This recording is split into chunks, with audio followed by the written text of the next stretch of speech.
Open horror story YouTube channel पर आपका स्वागत है। भूत प्रेत पिशाच और शैतानों की रोमांचक कहानियाँ आपको इस चैनल पर सुनने को मिलती हैं। अगर आपको ऐसी ही कहानियाँ सुनना पसंद है तो हमारे इस चैनल को सब्सक्राइब कर लें। तो चलिए आज की कहानी को शुरू करते हैं। मयंक एक मल्टीनेशनल कंपनी में ब्रांच मैनेजर की नौकरी करता था। एक रोज मयंक को ऑफिस से घर जाने में देरी हो गई। सर्दी के मौसम में दिन का समय जल्दी बीत जाता है और शाम होते होते ठंड भी हो जाती है। मयंक ऑफिस से घर जाने के लिए निकला। मयंक घर के रास्ते पर चले जा रहा था, तभी उसे आवाज सुनाई दी, यहीं रुको।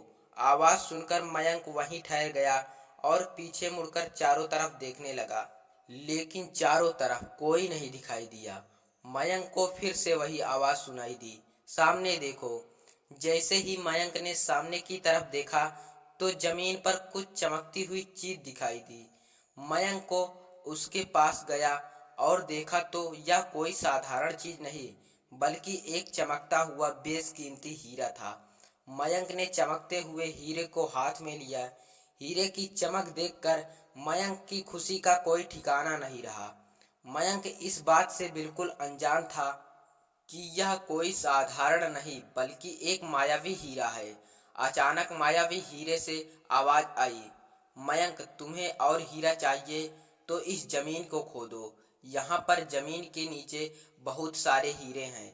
मयंक खुश हो गया और उसने खुशी खुशी मायावी हीरे को अपने जेब में डाला और जमीन की खुदाई शुरू कर दी। लगभग 2 फीट खुदाई करने के बाद अचानक मयंक डर के मारे चिल्लाने लगा, जिसके कारण उसका संतुलन खो गया और मयंक जमीन पर गिर पड़ा, क्योंकि उस गड्ढे में से चमकते हीरे मोती नहीं बल्कि किसी इंसान का कटा हुआ सिर था। तभी अचानक इंसान का कटा हुआ सिर हवा में उड़ने लगा और बोला, डरो मत, मैं तुम्हें कोई हानि नहीं पहुंचाऊंगा। मैं तुम्हें बहुत सारे बेशकीमती हीरे दूंगा, बस तुम मेरी बात को ध्यान से सुनो और जहां कहता हूं वहां मेरे पीछे पीछे आओ। जिसके बाद सिर कटा हुआ भूत हवा में उड़ा और जंगल की तरफ बढ़ने लगा। लगभग 1 किलोमीटर चलने के बाद सिर कटा भूत रुक गया और साथ में मयंक भी रुक गया। फिर इंसान का कटा हुआ सिर मयंक से बोला, इस जमीन में बहुत सारे बेशकीमती हीरे मोती जवाहरात छुपे हुए हैं। यह सुनकर मयंक वहां पर खुदाई करने लगा। खुदाई करने के बाद गड्ढे में जो मिला उसको देखकर मयंक और भी डर गया, क्योंकि वहां हीरे नहीं बल्कि सिर का कटा हुआ धड़ मिला।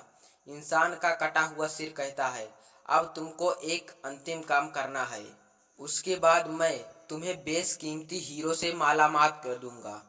तुम्हें कहीं से 1 लोटा खून लाना होगा। मयंक ने कहा, 1 लोटा खून? पर मैं 1 लोटा खून कहाँ से लाऊंगा?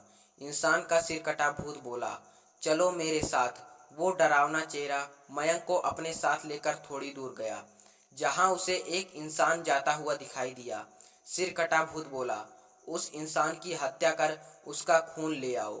मयंक डर गया और बोला, नहीं नहीं, यह मुझसे नहीं होगा, मैं किसी की हत्या नहीं कर सकता। सिर कटा भूत बोला, यदि तुमने मेरा कहना नहीं माना तो मैं तुम्हारी जिंदगी बर्बाद कर दूंगा। मयंक हाथ जोड़कर उस कटे सिर से कहता है, मुझे माफ कर दो।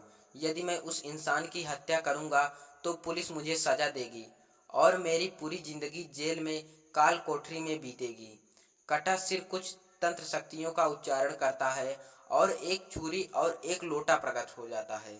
सिर कटा भूत गुस्से से बोलता है, यदि तुम मेरा कहना नहीं मानोगे तो मैं तुम्हारे साथ साथ तुम्हारे परिवार की भी हत्या कर दूंगा। मौत के डर से मयंक उस व्यक्ति की हत्या करके खून का लोटा भरकर ले आता है और इंसान के कटे हुए सिर के पास रख देता है, जिसको देखकर वो भूत बहुत खुश हुआ और मयंक से बोला, यह खून का लोटा मेरे धड़ पर डाल दो।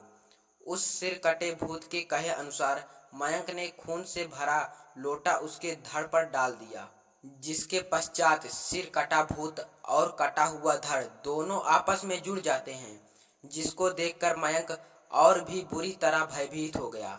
जो भी हो रहा था उसको देखकर मयंक की हालत बहुत खराब हो गई थी। भूत को जिंदा होता देखकर मयंक भयभीत हो गया था। भूत जिंदा होकर जोर जोर से हंसने लगा और भयानक आवाज में जोर से बोला, मूर्ख इंसान, तुमने मुझे जिंदा करके बहुत बड़ी गलती कर दी है। मुझे बहुत तेज भूख लगी है और अब मैं तुम्हारा मांस खाकर अपनी भूख शांत करूंगा। अब पूरे शहर का सर्वनाश होगा। यहाँ से हर इंसान को मैं खत्म कर दूंगा।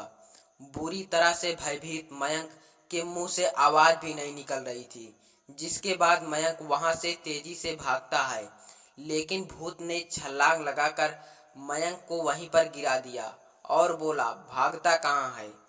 अब तो मैं तेरा मांस खाऊंगा। वह भूत जैसे ही मयंक को खाने को होता है, तुरंत उसका सिर धड़ से अलग हो जाता है।